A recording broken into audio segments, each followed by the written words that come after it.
piękne panie, panowie, życie to tragikomedia.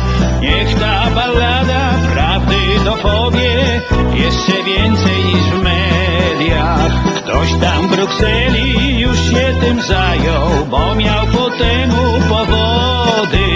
Dzieci i ryby głosu nie mają, teraz nie mają narody. Miało być w Unii nic o nas bez nas, bo miał się liczyć głos ludu.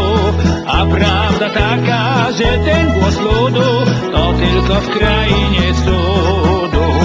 Nic o nas bez nas, bo tak być miało, jeszcze w pamięci się szwenda.